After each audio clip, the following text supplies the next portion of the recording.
രുചി മലയാളം. മമ്മി, നമുക്ക് തുടങ്ങിയാലോ? മമ്മി റെഡിയാണ്, അതുപോലെ ഞാനും റെഡിയാണ്. ഇപ്പം മമ്മിയുടെ കൂടെ ഞാനാണ് കുക്ക് ചെയ്യാനായിട്ട് നിൽക്കുന്നത്. മമ്മി എല്ലാ റെസിപ്പീസും പറഞ്ഞു തരും. പല മിക്സുകളും മമ്മി സ്വന്തമായിട്ട് തന്നെ ഉണ്ടാക്കണം, എന്നാലേ മമ്മിക്ക് ഒരു സന്തോഷമാവുള്ളൂ. അതുകൊണ്ട് തന്നെ ഫിഗദോസി ഉണ്ടാക്കാനായിട്ട് മമ്മി എൻ്റെ സഹായം ആവശ്യപ്പെട്ടിട്ടുണ്ട്. അപ്പോൾ ഷെഫ് രാജ് കലേഷും ഷെഫ് മമ്മിയും കൂടെ ചേർന്നായിരിക്കും ഫിഗദോസി ഉണ്ടാക്കുന്നത്. ഫിഗദോസി ഉണ്ടാക്കുന്നത് നേന്ത്രപ്പഴം പുഴുങ്ങിയിട്ട് രണ്ടായിട്ട് ഇങ്ങനെ മാറ്റിയിട്ട് അതിനുള്ളിലെ പിന്നെ നാരും അതിൻ്റെ പിന്നെ കുരുക്കളും എല്ലാം എടുത്ത് കളഞ്ഞു. എന്നിട്ട് 3 കഷ്ണങ്ങൾ, ഒരു പഴം 3ആയിട്ട് മുറിച്ച് വെച്ചേക്കാണ്.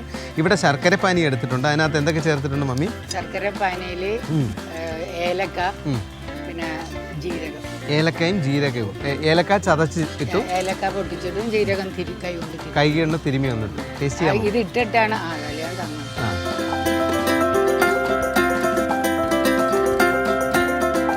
വളരെ ലൂസ് ആവാൻ പാടില്ല. തിക്കായിട്ടുള്ള ശർക്കരപ്പാനി ഉണ്ടാക്കുമ്പോൾ തന്നെ ഈ ഏലക്കയും ഈ ജീരകവും ഇടണം.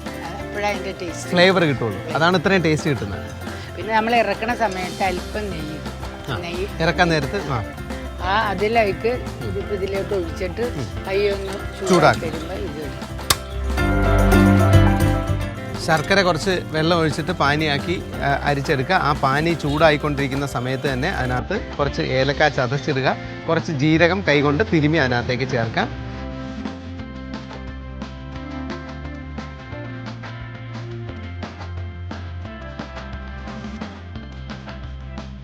പുട്ടിന് ബ്രേക്ക്ഫാസ്റ്റ് ആയിട്ട് പുട്ട് ഉണ്ടാക്കുകയാണെങ്കിൽ അതിൻ്റെ കൂടെ പിന്നെ അതിൻ്റെ ഒരു അക്കമ്പനിമെൻ്റ് ആയിട്ട് കഴിക്കുന്ന സാധനമാണ് ഫിഗദോസി എന്ന് പറയുന്നത്.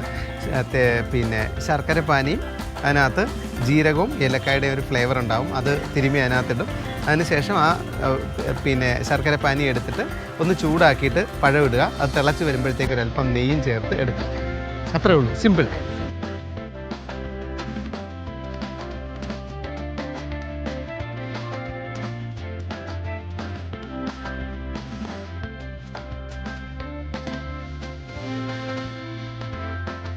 മമ്മി തിളച്ചു, ഇനി തീ കുറയ്ക്കാലോ, നെയ്യ് ചേർക്കാലോ. നമ്മുടെ ഫിഗദോസി റെഡിയാണ്. ഈ നെയ്യ് അങ്ങ് ഉരുകി കഴിഞ്ഞാൽ അങ്ങ് ഓഫ് ചെയ്യാം. ആയില്ലേ? റെഡി ആയില്ലേ? റെഡിയായി.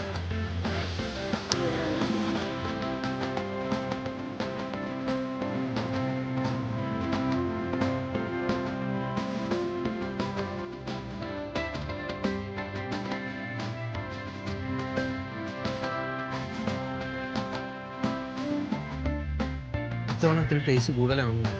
കൂടുതൽ സ്നേഹം ചേർത്തോ?